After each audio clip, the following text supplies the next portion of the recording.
நான் ஏரிக்கர மேலிருந்து 8 திசை பார்த்திருந்து ஏந்திழைக்கு காத்திருந்தேன் காணல்ல. மணி 7 8 ஆன பின்னும் ஊரடங்கி போன பின்னும் சோறு தண்ணி வேணும்னு தோணல்ல.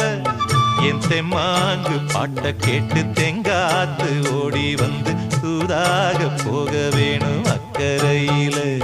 நான் உண்டான ஆசைகளை உள்ளார பூட்டி வச்சு ஒத்தேல வாடுறேனே இக்கரையில.